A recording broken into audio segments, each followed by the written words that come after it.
Hello friends, कैसे हैं आप सब। मैं अंकिता गुप्ता फिर से आ गई आपकी क्लास लेके गुरुकुल टेक्नो क्लासेस, एक कदम लक्ष्य की ओर। जैसे कि आपकी पिछली क्लास में आपको बताया था संविधान में हिंदी के क्या क्या अधिकार हैं। मैंने आपको अनुच्छेद बताए थे 343 से लेके 51 तक कौन कौन सी भाषाएं हमारी 22 राजभाषा उसमें शामिल हुई। अब मैं आपको आज की क्लास में ये बताने वाली हूँ जो आपके अनुच्छेद है, अनुच्छेदों में किस किस अनुच्छेद में कौन कौन से अधिकार प्राप्त हुए वो विस्तृत रूप से आपको बताने वाली हूँ। तो बात कर लेते हैं, आपको जो पहला अनुच्छेद था 343।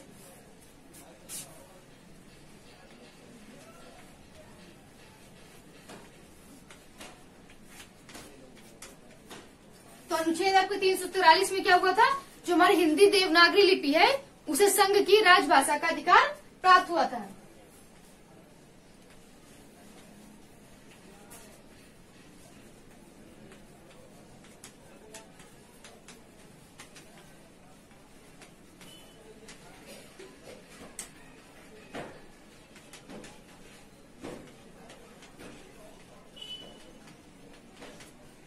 क्या हुआ था, जो हमारी हिंदी देवनागरी लिपि है उसको राजभाषा संघ हमारा संघ है उसकी राजभाषा अधिकार प्राप्त हुआ था। अनुच्छेद आपको 343 में।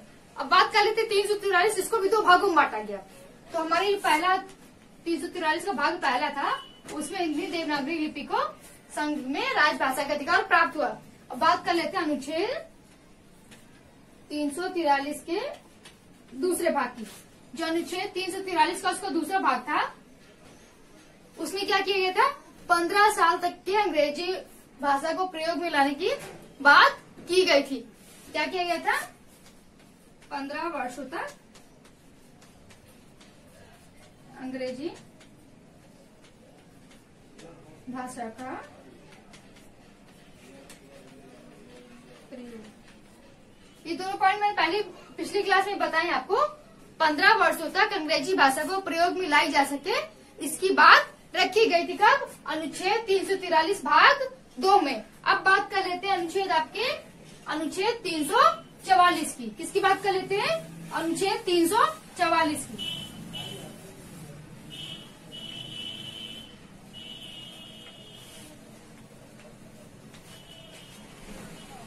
जो आपका अनुच्छेद 344 है, उसमें जो आपकी अनुसूची में 8 में शामिल भाषाएं थी, उसको भाषा आयोग के द्वारा राष्ट्रपति के द्वारा नियुक्ति दी गई थी। क्या किया गया था, जो आपकी अनुच्छेद 344 है उसमें शामिल भाषाओं के लिए भाषा आयोग की नियुक्ति की आपको अधिकार प्राप्त किया गया था।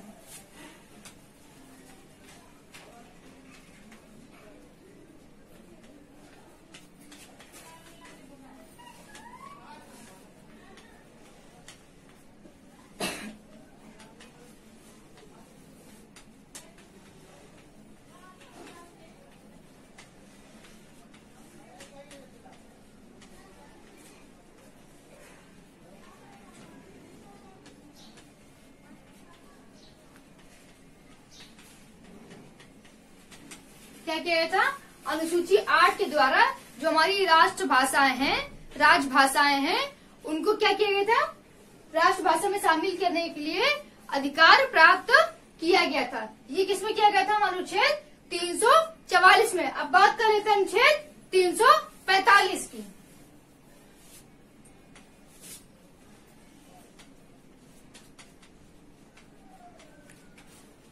किसकी बात कर लेते हैं, अनुच्छेद 345 में जो हमारे राज्य की राजभाषा है, राज्य की राजभाषा का अधिकार प्राप्त हुआ था। वो अपने राज्य की राजभाषा स्वयं चुन सकते थे और एक से अधिक 2 भाषाएं या 2 से अधिक भाषा रखने का भी राज्य को अधिकार प्राप्त हुआ था।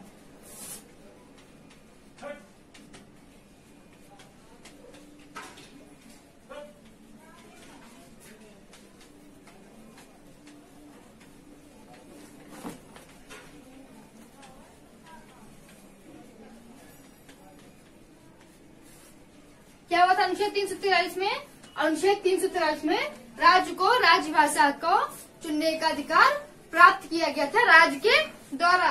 इसमें वह 2 या 2 से अधिक भाषा भी अपने राज्य के लिए चुन सकते थे। तो इस प्रकार से ये तो बात हो गई कि जो अनुच्छेद दिया गया उसमें आप 2 से अधिक भाषा भी अपने राज्य के लिए चुन सकते थे। तो किन किन देशों में, किन किन राज्यों में कितनी कितनी राजभाषा का प्रयोग किया गया, आपको ये बताते हैं।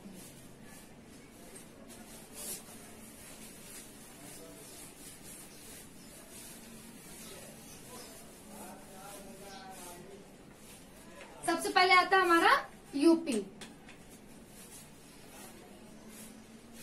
उत्तर प्रदेश की राजभाषा।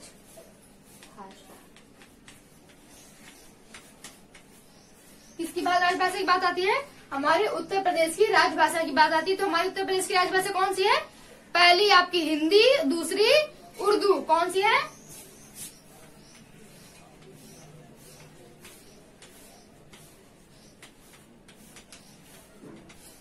कौन सी है?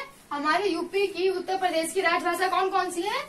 पहली आपकी हिंदी हो गई, दूसरी आपकी उर्दू हो गई। और उर्दू जो हमारी भाषा है उसको कब से मान्यता प्राप्त हुई थी? सन 1989 से। कब से प्राप्त हुई थी? सन 1989 से मान्यता प्राप्त हुई थी, जो कि हमारे उत्तर प्रदेश की 2 राजभाषाओं में गिनी जाती है। अब बात कर लेते हैं किसकी? उत्तराखंड की।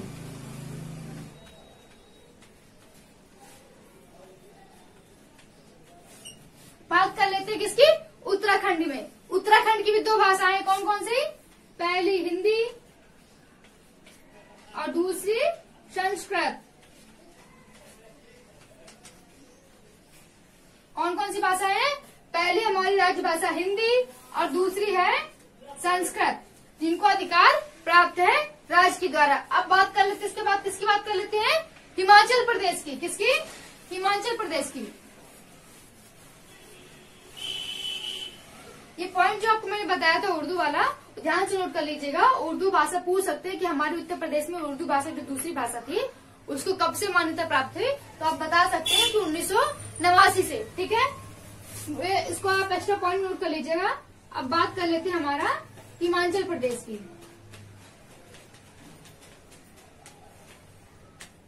ये आपको ऑप्शन में पूछे जा सकते हैं कि कौन से देश की कौन सी राजभाषा है।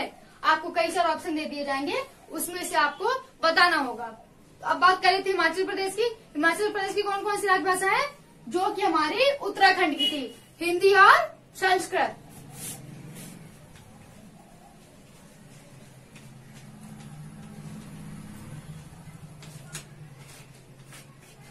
कौन कौन सी हो गई?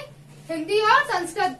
इन दोनों ही राज्यों में हमारी 2 राजभाषा वो सिमिलर है। कौन कौन सी? हिंदी, संस्कृत। और उत्तराखंड में भी वही है, हिंदी और संस्कृत। ये तो बात हो गई आपकी राज्य में भाषाओं के विभाजन की। अब बात करते हैं अनुच्छेद आपका 346 की।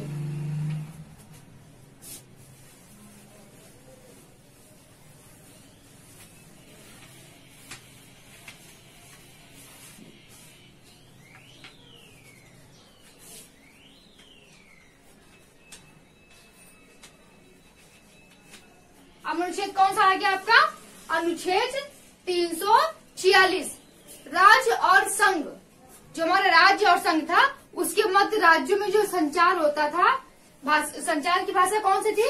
वो भाषा होती थी संघ की भाषा। किसकी होती थी? जो हमारा राज्य और संघ था उसके मध्य और राज्यों के मध्य जो आचार जो उनकी बात करते थे, संचार की भाषा कौन सी होती थी? जो हमारी संघ की भाषा होती थी। अगर कोई संघ चाहे, अगर संघ चाहता था तो वह हिंदी भाषा का प्रयोग, संघ हिंदी भाषा का प्रयोग करने के लिए तैयार हुआ था। तो वह किसमें बात कर सकते थे? हमारी हिंदी भाषा में।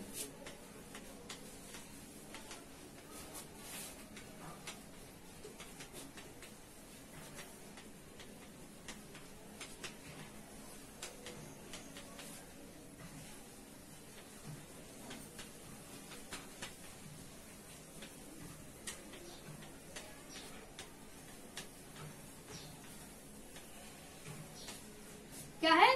राज्य व संघ की संचार की भाषा किसकी भाषा होती थी? संघ की भाषा होती थी। चाहे राज्य और संघ की हो या फिर राज्य और राज्यों की हो।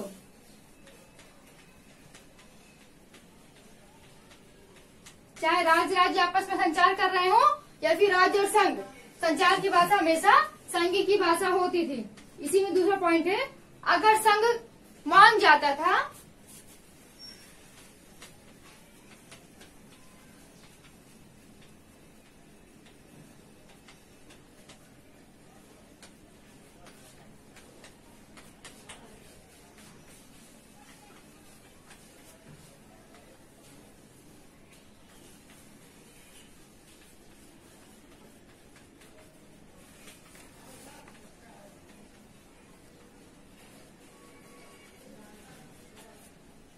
अगर संघ की सहमति होती थी तो जो हमारी संचार की भाषा है हम उस भाषा हिंदी भाषा का प्रयोग कर सकते थे। ये बात किसकी होगी हमारी अनुच्छेद 346 की।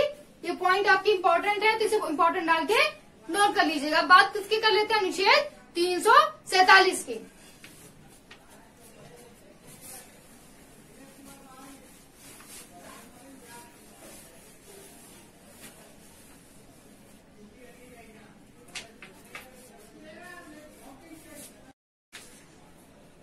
तो बात कर लेते हैं आपके अनुच्छेद 347 की।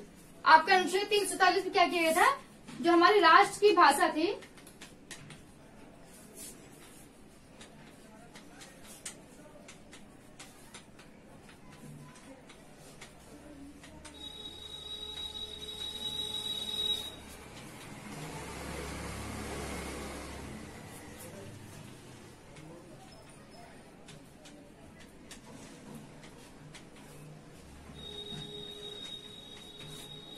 अनुच्छेद 347 के अनुसार जो राष्ट्र की भाषा होती थी उसको क्या किया गया, राष्ट्रपति द्वारा उसे आधिकारिक रूप से मान्यता प्रदान की गई। राष्ट्र की जो भाषा थी, राष्ट्र की भाषा को राष्ट्रपति द्वारा आधिकारिक रूप से मान्यता प्रदान की गई हमारे अनुच्छेद 347 के अनुसार।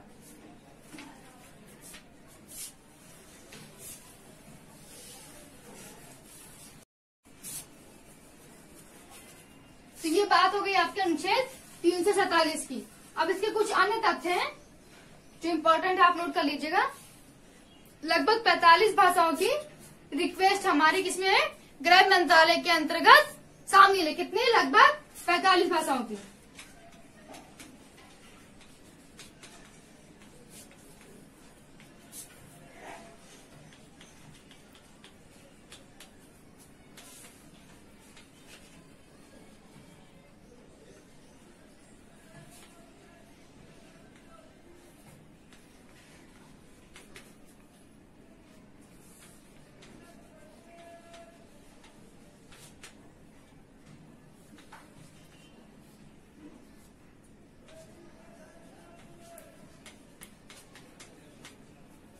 क्या पॉइंट है आपका, लगभग 45 भाषा हैं जिनकी रिक्वेस्ट हमारे गृह मंत्रालय के अंतर्गत शामिल है। दूसरा पॉइंट देख लीजिए, राजभाषा संबंधी विभाग गृह मंत्रालय के अंतर्गत आता है। इसके अंतर्गत आता है राजभाषा विभाग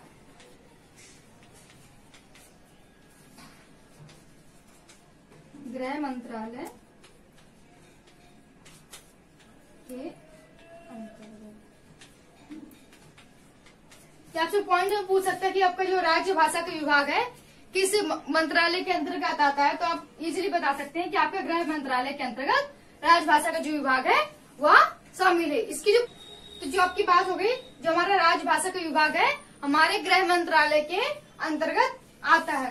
तो अब बात कर लेते हैं हमारी जो प्रमुख कुछ भाषाएं हैं जो कि प्रस्तावित है हमारी गृह मंत्रालय के अंतर्गत, कौन कौन सी है, जिसको अनुसूचित आपकी अनुसूची 8 के अंतर्गत सम्मिलित करने का प्रस्ताव है। कौन कौन सी है आपकी, भोजपुरी और हरियाणवी, लिख लीजिए।